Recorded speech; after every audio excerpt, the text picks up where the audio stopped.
I'd like to call the October 13th, 2015 Public Works Board to order. Roll call, please. Mr. Fritsch? Here.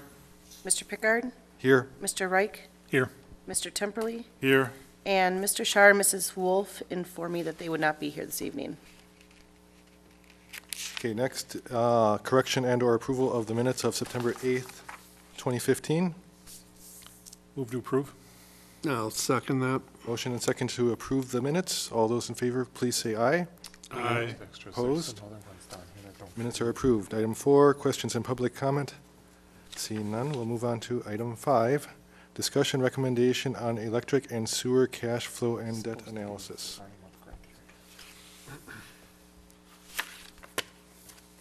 I'm sure Steve's has something to say on this. On this topic? Yeah. Or no? It's all been said. Well,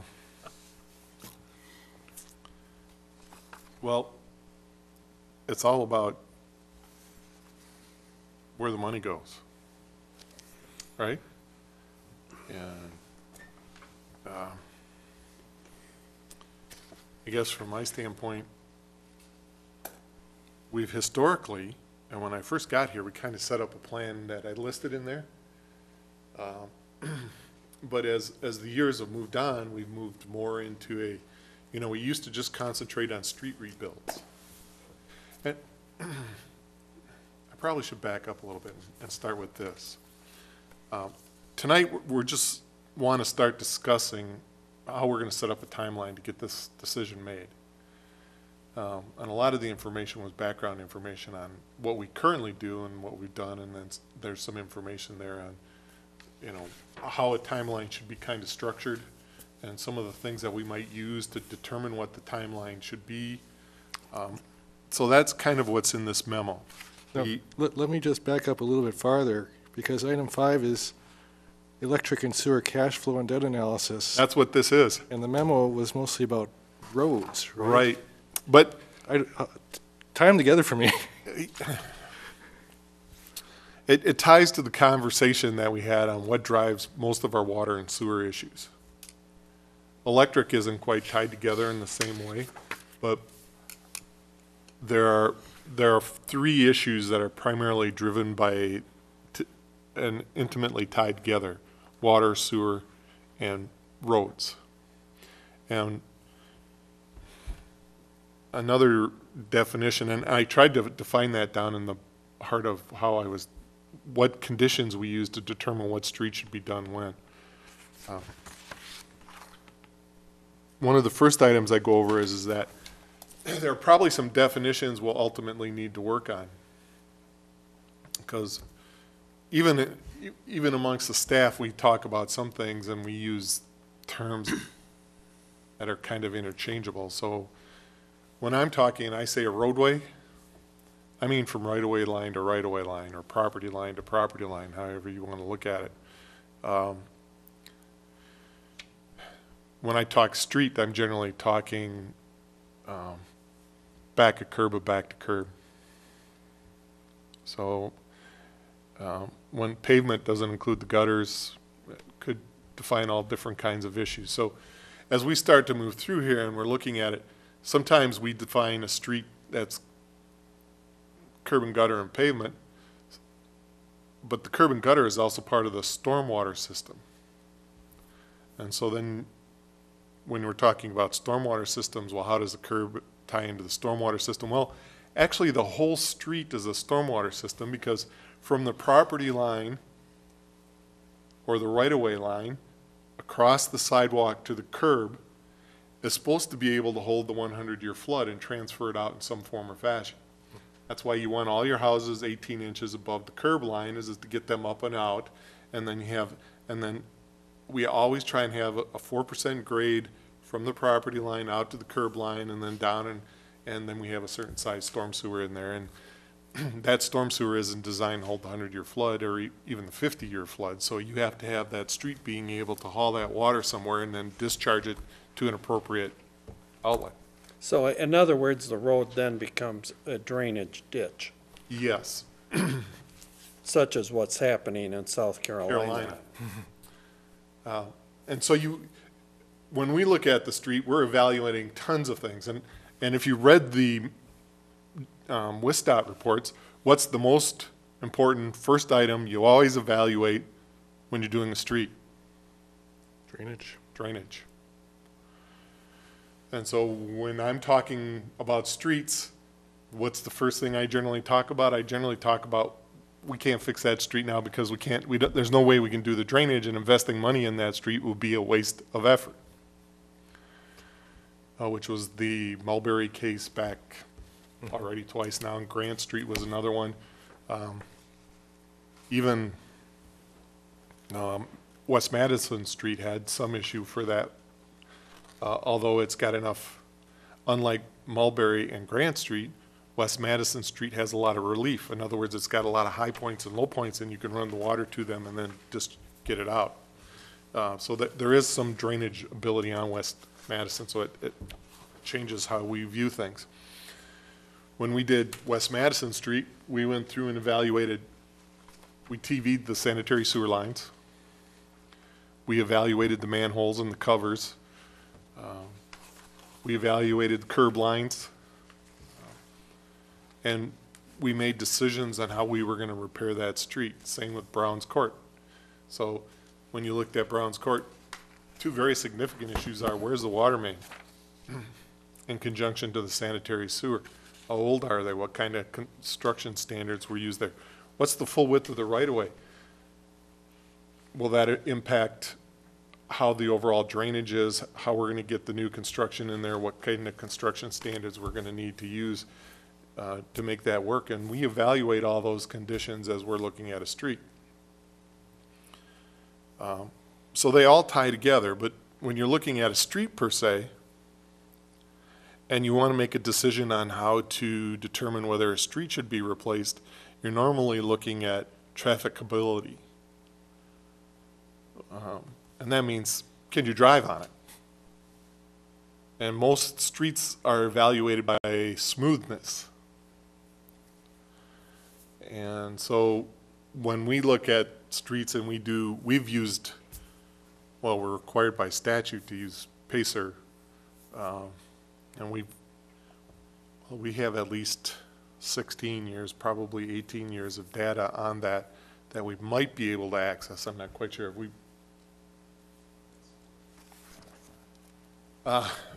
and that gives you the rating of 1 through 10, 10 being an excellent street, 1 being a terrible street. So when we talk about, 3 and below, we do street rebuilds.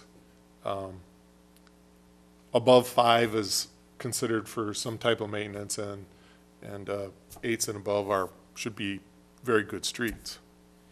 6 and above are generally, or 5 and above is generally considered for like oil and chip crack sealing, those types of things. Below that, then you start looking at mills and overlays. So like Madison Street would have been at a condition that would have been a below 6, and mill and overlay would be appropriate. South Main Street was probably a 4 to a 3. We did a lot of various improvisations on that street. So those are things that have driven our programs. When you look at another definition, almost all maintenance in the city of Lake Mills would be considered preventive maintenance. So a street rebuild is still a form of preventive maintenance. The only time you would consider it is when you're building a capital project that's totally not preventive maintenance. Would be a new street like Birch or Elm, or if you expanded the facilities from, let's say, 2 lanes to 3 lanes. That would be considered a capital project that would be beyond the scope of a maintenance project. If you're just replacing the existing curb and gutter, stormwater, pavement, that's considered maintenance. So now you're evaluating what types of maintenance program mixes you're going to use. And generally what you're trying to do is do an analysis of some data to come up with an idea of what your street conditions are, and then try and figure out, do some other what-if scenarios to kind of come up with, if we do this package along with this package along with this package, we'll get the best mix for our dollar. Generally, that changes on weather conditions, how the streets survive the winter. You're always going to be, some streets are going to survive a lot longer than others because they don't have drainage issues. Mulberry being the primary case, it's got drainage issues, it goes fast. So those we all have to start considering. Then some streets we look at and we say, hey, we got to replace the water and the sanitary sewer in it anyways. The pavement has to go. As part of that, you might as well rebuild the street.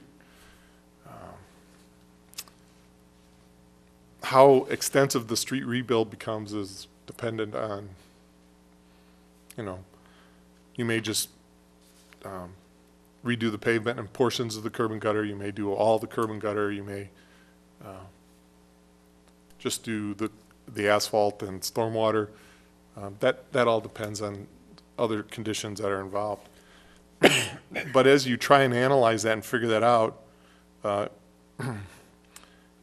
I guess I thought,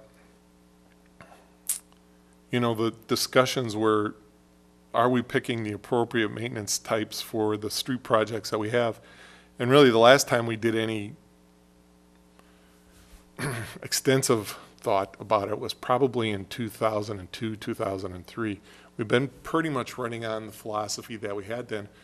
The only reason we started doing more of the other types of maintenance rather than just capital rebuild is because we had more streets that now qualified for regular maintenance that we felt hit the policy requirements. So just, the city has to do PACER every other year for the state, and that's, of course, looking at every street and rating them, and I assume the city also uses that to figure out what kind of maintenance to do on streets and what kind of rebuilds need to be done, as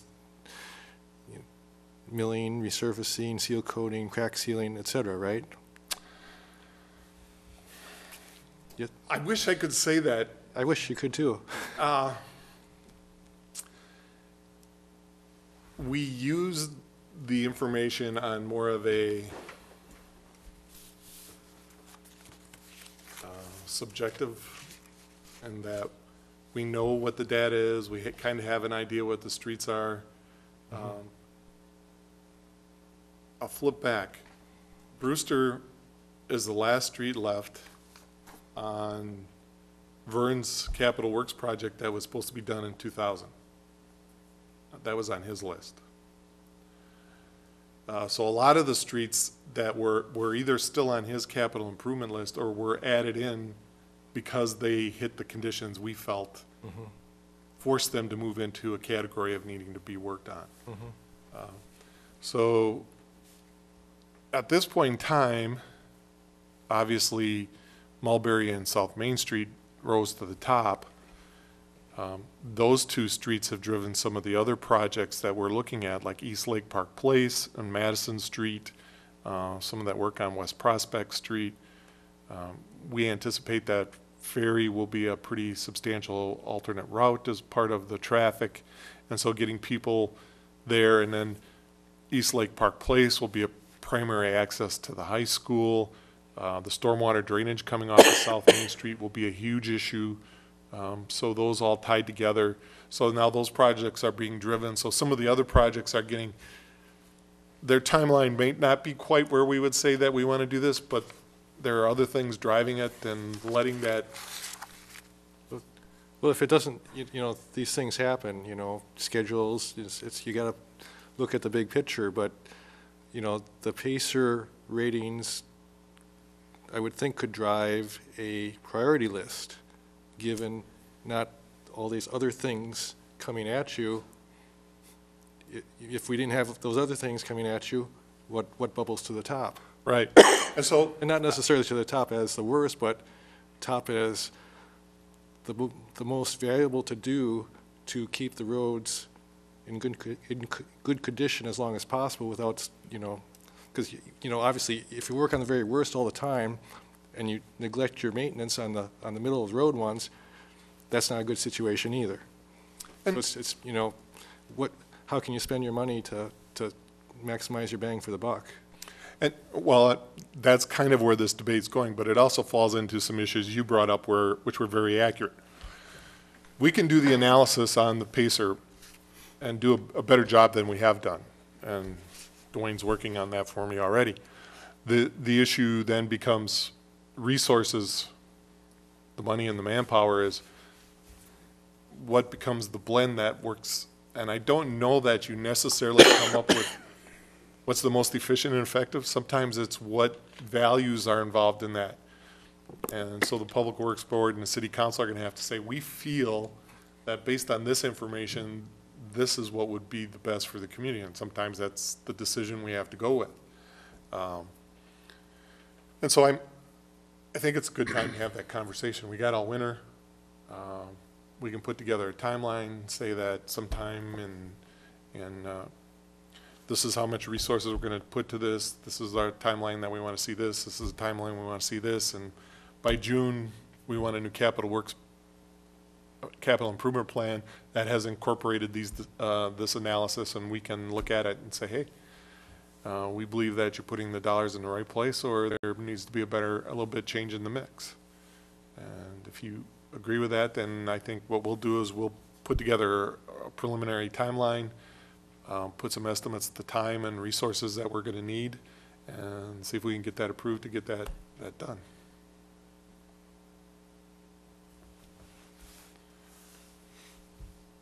It's to achieve the best bang for our buck. That's the only thing that I can see that I can improve it. I think we've done a pretty good job with what we've done, but if we're going to ramp it up, that's what we need. That's the way we need to go. And our streets are now to the point where we have the option of making more decisions on that, because we have we're not to the point where we should be, but we're as good as any city in southeastern Wisconsin as far as streets go. And looking at how we protect our investment that we've made in the last 15 years and continue to improve on what we have, those are things that deserve the type of analysis that can be put together. And I think that, Pacer gives us the amount of data. The tree was planted 18 years ago, so the data is there. If we start with something else, then we have to start all new data, and I don't think that there's any value in that. I don't know that additional data research is going to gain us any significant benefit in the ultimate decisions that we're going to make. I think that we can probably do the key items for me are going to be what the average rating was and is, and the dollars that have been invested over that time period on an average basis, or what our highs and lows were and what our ranges were, so that we get an idea of how each one of those affected the improvements. The other one, in my opinion, that we should probably evaluate is some of the additional conditions of the street.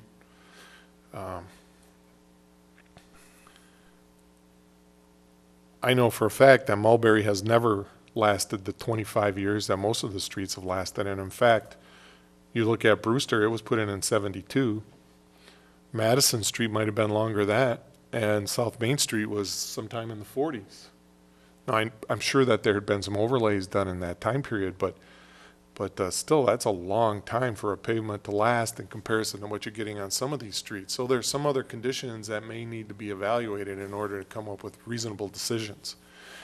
And we'll see what we can do. Traffic and drainage, right? Yeah, traffic and drainage, two of the main items, particularly, Madison and South Main Street really see a lot of heavy traffic. Brewster does not, but Mulberry did. I don't know if it does anymore, but with the change in the truck route, but that definitely would be something of interest. Still receives a lot of car traffic. So those are things we have to think about and try and figure out if we can put some quantity to and see how it plays out. So in the pamphlet or transportation bulletin, Basics of a Good Road, Number 10 on the 10 Commandments is keep good records. So like, for example, you know, we seal coat a street, we crack seal a street. Do we know when we, if, you know, do we know if they say this street, when was it last done? Are there records? Most of them are stored in somebody's head right now, but that's one of the things that we're doing, in addition to Pacer, Yeah. is using our mapping system to keep track of what was done when, what we found, what we suspect, I guess. I think to a certain extent, that's also part of the prioritizing you're talking about. You know, Pacer is pretty powerful, but it's not the do-all, end-all. I mean, it gives us the condition of the streets, but identifying the priorities, it may seem pretty simple, but it's not. I mean, these other factors that come into play really Also, are if you just do a priority. something and then Pacer says 3 years from after that, oh, it's looking terrible. Yeah. Then you have some feedback as to that's not such a good thing to do. True. Which you know, you're doing that now. It's just all, like you said, it's in your head and in people's head, and it's like, Yeah. We'll go a little bit further than that, though. I have, and I've passed them on to Dwayne, a lot of records of the drawings and the pay records, and we have all that data. It's just stored in places that aren't in a spreadsheet that we can analyze. right. And so getting that data into something where we can use it is a different story. And so that's part of the conversation where we're at. But it was the same conversation with meters. You know, we've had someone entering data into spreadsheets for all the 15 different categories that we need to analyze for meters. And to be able to then go through the analysis and start figuring out what the real issues are changes. And then we do, you know, when we started doing our online timekeeping, what categories do you use? And does that produce the data you need? And then you start, you know, you got 3 years in and all of a sudden you're saying, well, this isn't really producing the data I need, and then you make a few changes to it so that you get closer to it, but now you're starting over again because the data doesn't match. So we're going through and doing that analysis on lots of things. We're doing it on timekeeping, we're trying to do it on work orders, we're trying to do it on financial records. We've switched to an encumbrance system.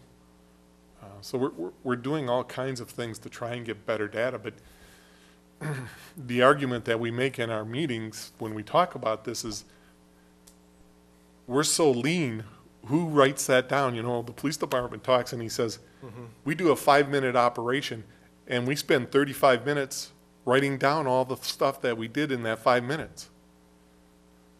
And who's doing that in all the other departments?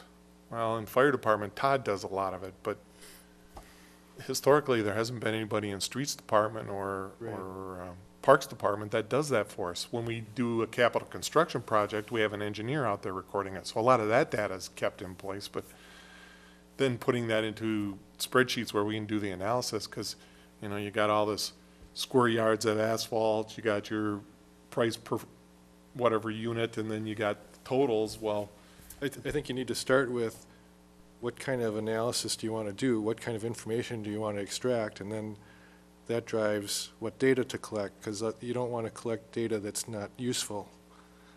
well, that's the biggest issue all the time in measurement is what's the real useful data? What are the key indicators? And, So yes, start at the end. What do you want to know? What is valuable to know? Not what you want to know. What is valuable to know? And then work backward towards the front end as to what's needed to collect that data. Yep. And that, We're starting to do that. I got a question. Over the last 150 years, it seems like, it seems that a lot of the historical data that we've got is pretty much descriptive. You know, like what was done or not done. And maybe some of that's kind of vague and stuff like that. Is that true? Well, when I referred to it as subjective before, we have the data, and it's on sheets of paper, and so it's not put into a database where you can take it apart and analyze it and say, these are the trends and these are the actual costs per, and these, historically, this is what we've invested and this is the life that we've gotten out of it. We've never done that. So what you do is you have that information and you're reading it, Paul or I, you get a subjective view. You get our opinion of what that data is telling you, rather than, I've been trying to get you dashboard information on certain categories of each department. Well, as you look at that, the long-term trends start to tell you stuff. You can see what's happened and what's occurred, and then you start saying, okay, now if I refine this piece of data, it'll give me more information on this.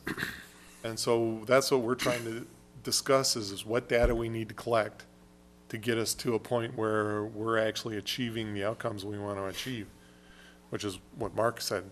You start at the back and work forward. But sometimes that's not always as obvious as you'd like to believe, particularly in businesses and governments, which the money where efficiency isn't always the goal. Sometimes there are other political issues that get involved that say, we're going to do this whether it costs us a few extra bucks or not. When that becomes an issue, then you have to start spinning how you measure that a little bit. Because then there's an effect that's separate from the efficiency. And so you have to be able to figure out, okay, it's not just how much money did I put in and what was the output. Now you have to look at several other things. And then to top it off, all we do is generate outputs. What's the real outcome? When a police officer is writing speeding tickets, we're not doing that to generate revenue. What are we doing that to do? Change behavior. Change behavior. But the behavior change is resulting in public safety. That was the goal, right? Right. And so how do you measure public safety after a speeding ticket is written? It's probably easier to measure traffic smoothness after you've rebuilt the street. Now you get a nice street and it meets all the conditions and it looks good. You hope that it's smooth. West Madison Street is smoother than it was. You still got a lot of manholes in it that cause a lot of, you could have made it better yet. So what are the conditions there that you're looking at, and what kind of changes would you expect to make? If you wanted it perfectly smooth and no manholes in it, push your utilities out into the tree lawn, put your trees back behind sidewalks, and your manholes aren't in your roadway pavement anymore, and it's nice and smooth. So those are the types of conversations that what is smoothest? What is the appropriate smoothness? What is the appropriate amount of safety? How much money are you willing to invest? The question that I threw out to my staff this morning is when we have the next recession, how are you going to react? What is it that's going to be the most important in your department? And that debate translates into everything that's out there. Smoothness of streets, how the sanitary sewer works, how your water gets to your house, all that stuff. It all becomes then a perception of what the customer expects. On the other hand, it also is a result of what they're willing to invest. And at some point in time, they have to come to the realization that one results in the other.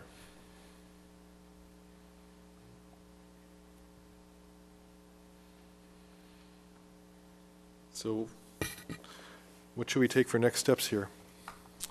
Well, there's no real decision thing tonight. It's basically, if you guys feel comfortable with it, we'll develop a timeline for what, to hit that June deadline and put together some ideas of what we think we can achieve.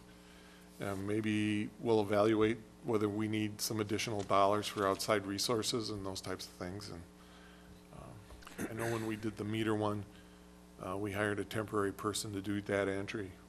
We still doing that? No, she's done now. Okay. What are you talking about, timeline for projects, or? No, timeline for getting this evaluation done of, it basically should result in a policy that says that, something like, well, right now it says that any street that's below a 3, we're gonna do street reconstruction on, and anything above a 5, we'll consider some type of maintenance, which is generally above a 5 is you do crack sealing and oil and chip. Anything from that 3 to 5, you're gonna consider mill and overlays, certain types of patching. So you're being asked to come up with a complete list of all projects regardless of the upcoming budget year, is what you're being asked? No. No. What we're being asked to do is look at what kind of, we would come up with another policy similar to that, that then involved how these, when we do an evaluation of streets, how we use those patterns. There was some suggestion that we do too much street reconstruction at the cost of not doing preventive maintenance. And if we don't save the existing streets, all we're gonna ever do is street reconstruction. So then what we'll end up doing is I think we're gonna say, these are the blends of the projects and how they would affect it. And if you put this much money into this category and this category, we think you're gonna get your longest term benefit. Does this help? Page 13? Yeah, page 13 is basically what we're gonna put together. Is someone still opposing South Main Street rebuild? Is that what's going on here, or? No, No. doesn't have anything to do with that. All right. It's kind of, The method, right? yes, it's a method. Oh, It's how a would method you- of evaluation, and what we're gonna do is we're gonna put a timeline together and say by next year, we'll have a different method in place for evaluating how our capital projects are done. We're pretty much at the end of all the other capital project items that we've ever had. Once Mulberry Street's done, we've hit the end of what was a rather systematically analyzed capital improvement system. But it was done in a style that really was very heavily street reconstruction oriented. And so at this point in time, we're gonna come back and say, hey, here is the option of, if we do a lot more crack sealing, oil and chip, and mill and overlay, in conjunction with some street reconstruction, we may get a longer bang for our buck. I don't know what this analysis is going to tell us. It may tell us to stay on the road we've been on. Mm-hmm. But even then, we're gonna have to come back and at that point do some more, we're gonna have to take the data that we have to start generating projects out. Because really, 2020 is the last real project we have that we've done any significant thought about. In other words, Steve, what I'm hearing from you is that you'd like to develop a method that's a little bit more on the quantitative side and less on the subjective. I would like to add as much quantitative information as I can.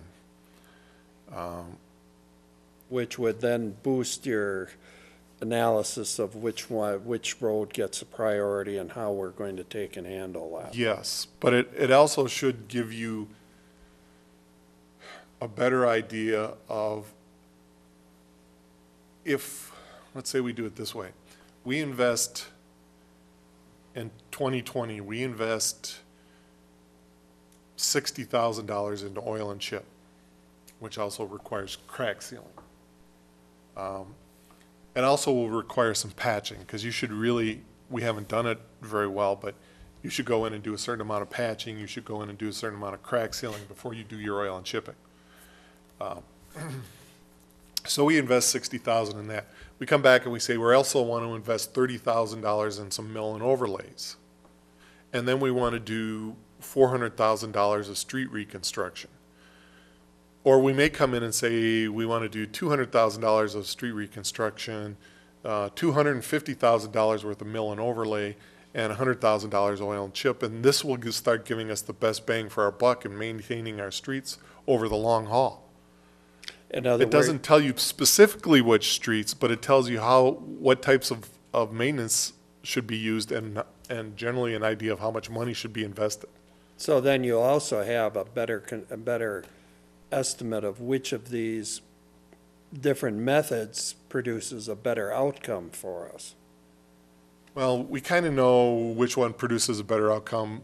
The analysis should say that we have enough streets in the 8 and above, the 8 to 6, the 5 to 3, and the 3 and below. And so each one of these streets in these categories we know takes a certain types of maintenance. And so then we can start saying, if we do this right, we can put the right amount of money into each one of those categories and get the best bang for our buck on maintaining those streets for as long as possible. Which is what we've historically done, if you stop maintaining a street at 5, it goes really fast, and that was one of the charts that they had there.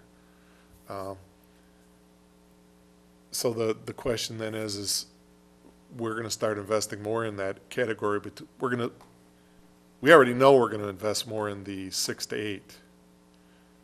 We've already been doing more oil and chip. We've been trying to do more oil and chip than we have. We actually had planned this year to do all of Brookstone. It's just that there are some issues with contractors and timelines and those types of things, and you know. That's those external forces we were talking about, right? Yes, there are a lot of There's a external lot of those. forces that change exactly how your mix is, and you know, so we didn't get as much oil and chip done, but we did do a larger asphalt patch on West Prospect because of that. And maybe there was a lot of benefit to that. But those are the things we're going to think about in a more quantitative form rather than the subjective form of, I've been here 27 years, I got to feel how this works. And from the data that I can read, rather than putting it into spreadsheets, running some analysis on it on trends and other forms of analysis, and saying, hey, maybe these dollars will be better spent doing these things rather than just what we've been doing. I don't know that it'll change substantially, but we may get a better bang for our buck somehow. I think that we have enough streets in that 3 to 5 and 6 to 8 category now that we didn't before, and so more investment in that category. And maybe this analysis says, you know, maybe we need to put in another $100,000 in the street maintenance, and we'll get a huge benefit. And down the road, it may save us millions of dollars. Well, at that point in time, hey, I would invest $100,000, would you?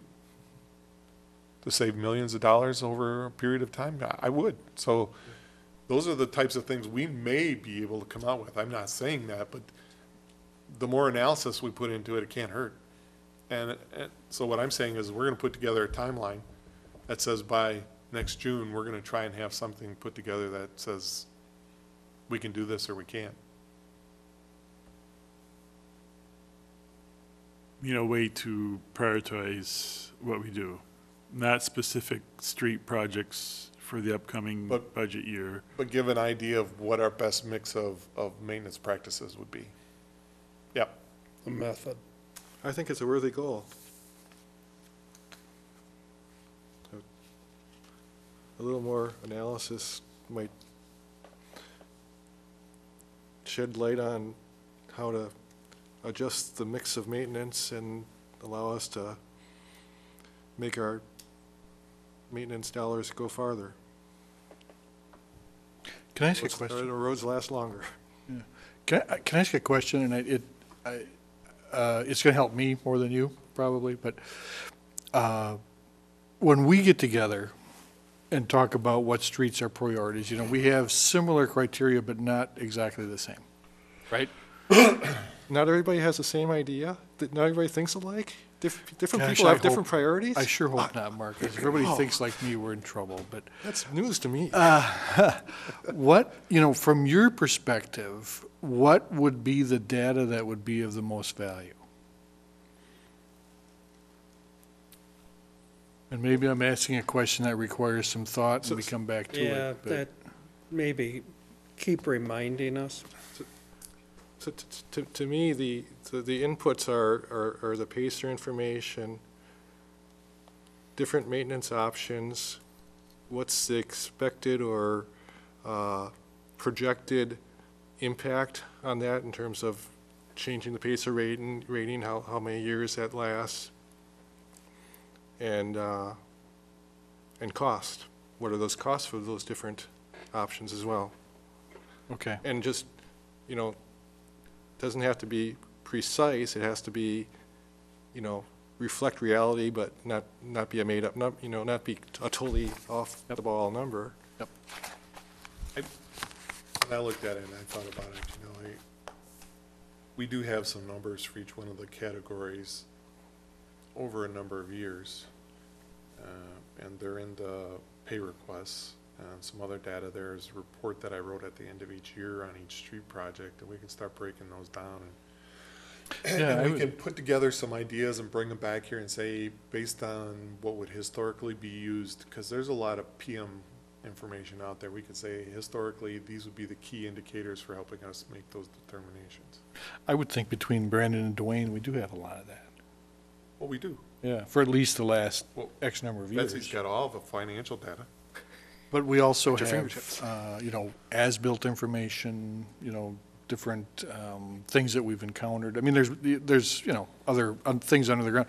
But the reason I ask that is, as we go through the process and set the timeline, those are the things that probably will cause the most debate, where we say Street A should be repaired and you say Street B should be repaired. And so if we do that with the data that we both need, it becomes a very useful debate and not an emotional thing, if you Right. will.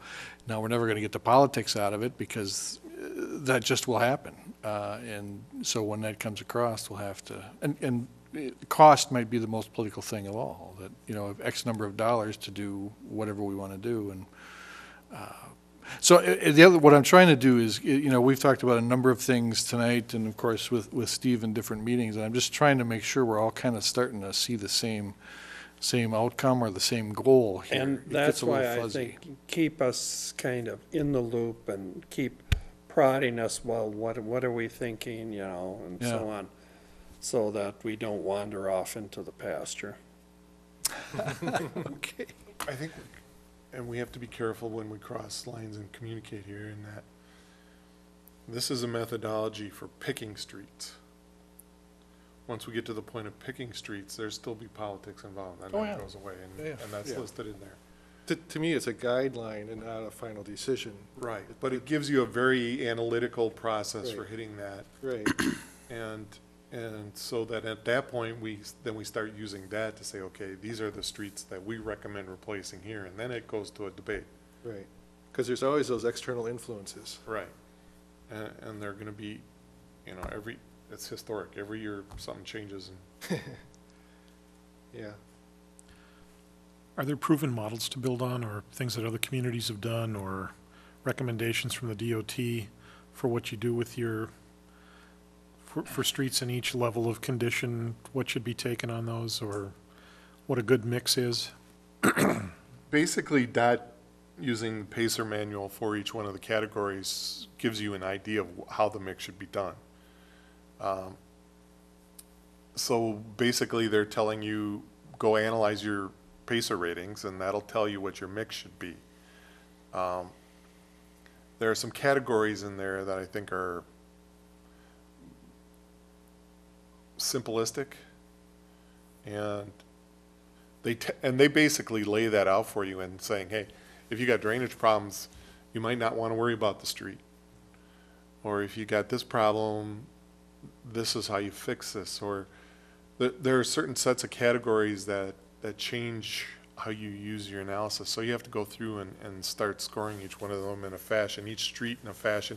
That's, when you go through it and you're reading their stuff, it gets to be rather tedious because they say this section of this street, and if it changes, and if your rating substantially changes from this section to this section, then you need to rescore based on this section, and you need to have the, and it gets to be a lot of work. And some cities have full engineering departments, and they can do a lot more of that analysis than we can. We don't have that option, haven't had, and so pulling this data together is going to take us all to the edge of our seats and put us into a position where we're going to be doing a lot of extra work and a lot of extra thought, on top of a couple other huge projects that we had going on. We spent, what, two and a half hours this afternoon with DOT, and we discussed a broad section of street problems on other streets related to South Main Street. And, you know, we're working through some problems that will probably change how we think about certain projects in the future. And but we we'll put together what we can, and that's why it's kind of important to be able to sit down and say, what's the timeline first? Because when we sit down and think about this internally and we come back and say, hey, we might be able to have this done by next June, we also have to have East Lake Park Place done, which involves some pretty substantial special assessment issues related to dealing with other governmental entities, the school district and the DNR. We have done the analysis on the sanitary sewer and the water main issues on those streets, and the storm sewer is one of the biggest ones we have.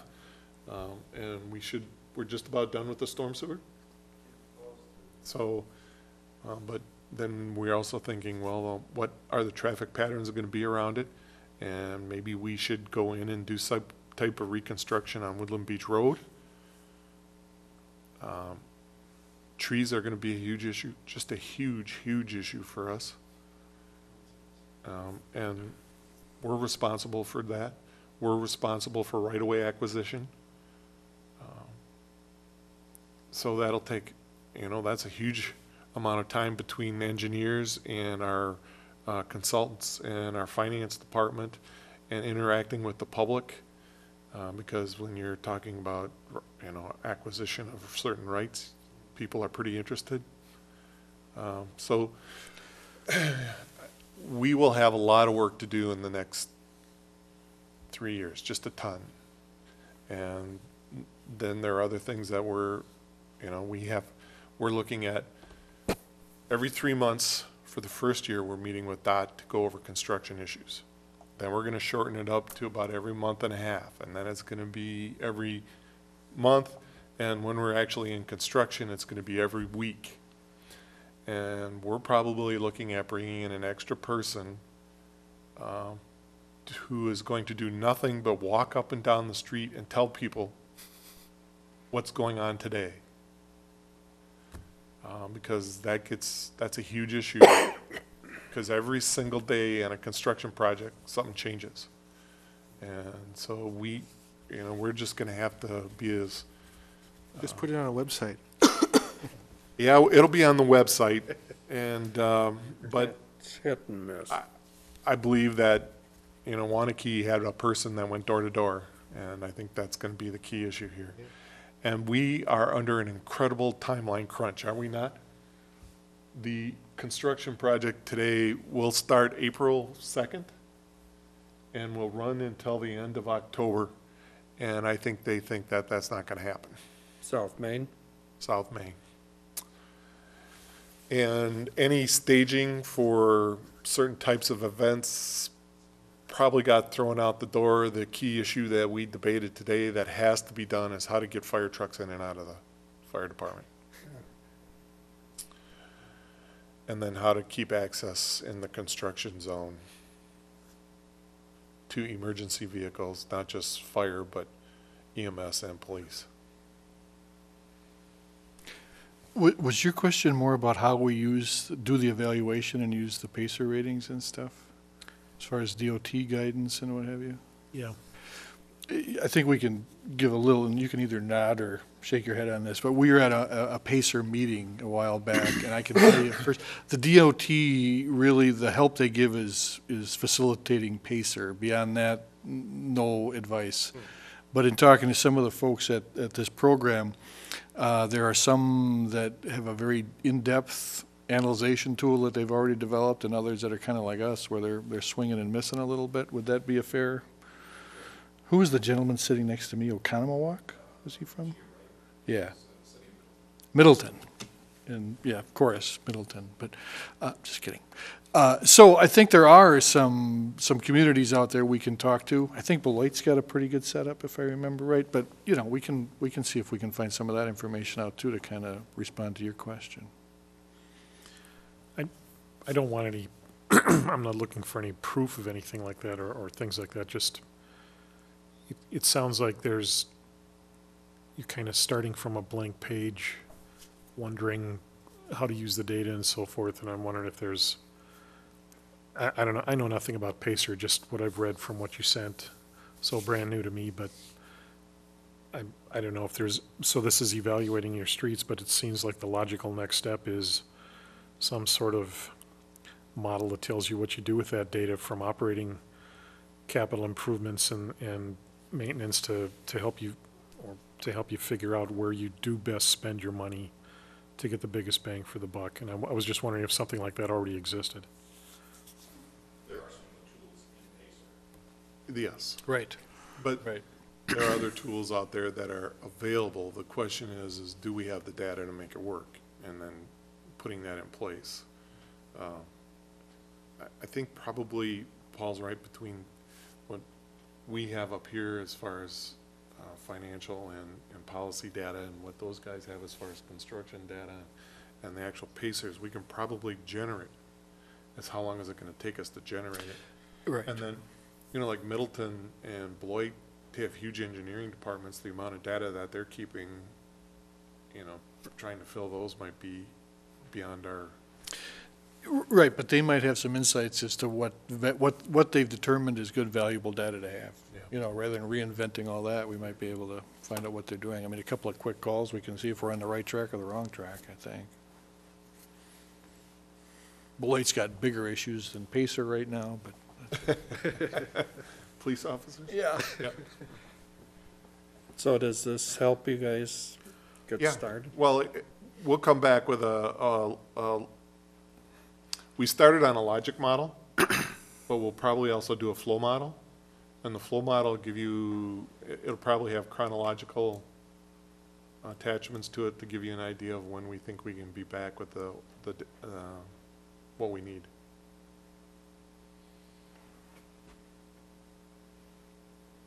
Sounds good. I appreciate you volunteering to tackle this. All in a day's work, right? Sometimes it's got to be done. Once you get over the initial hump, Yeah. it becomes a lot easier. All right. One other thing I might mention for you that I don't want to forget. Our conversation today was about electric on South Main. And we're going to have to put everything on South Main underground. You were already planning on doing that, I thought, right? Right. Yeah, but now we have to have it done by that date. April? Yeah, probably. The poles are an issue on South Main, and then some of the other connections down along the way require that we'll have to have. How even- about street lamps and stuff like that? Yeah, that'll all come into play with the construction. The infrastructure for all that'll be run, and once the surface is in, then we'll actually put the lamps up. I think they've. Has any decision been made on street lamps? Well, my Yes. understanding there, we've got a style selected. I think now we're identifying how many we need, you know, doing a little lighting study. But the plan, as of right now, is by the end of 2016, end of next year's construction period, we'll be underground to Pinnacle. And then probably in 17 is when we'll have to get from Pinnacle south. And that's all the way down around the curve. Correct. Past Vita Moving the Plus. curve, and because of right-of-way issues, the poles needed to be moved anyway, so it was easier to put it underground. It's, again, one of those things that's really easy to say, but it's gonna be a real bear to do. But that's something people would like. They don't want to pay for it, but Well, that was the combination, is Yeah. those costs will be, it also gets us that line that we need to head over to the other side to finish that loop for the west side of the lake, but, you know, if there was any conversation about slowing down a project, those ones there can't be done. They have to be done. We got that information today, that had to be done. But we've also been looking at how to do that with funds we've got, or will generate in the next couple of years. All right, anything else from anybody For the agenda? on number 5 here that we were talking about? Oh, number 5, okay. Moving on then to number 6, recommendation for future agendas. Is there any projects or anything that we need to be aware of that need a report or something on, indication of how things are going, or like South Main or anything? What's coming up? I don't think South Main is ready. Too many what-ifs. There will be the public information meeting on the 21st, Of and DOT will be November or discussing October? downstairs. This Yeah, 21st of October at 5 o'clock downstairs. DOT will be hosting a public information meeting. They will be at the city council meeting on the 20th. it's not their first meeting, is it? I thought they had another one. Am I This is the remembering? second one. This is the second one? Their public information meeting. There'll be at And least one and more. they told us they would hold 3, yes. All right.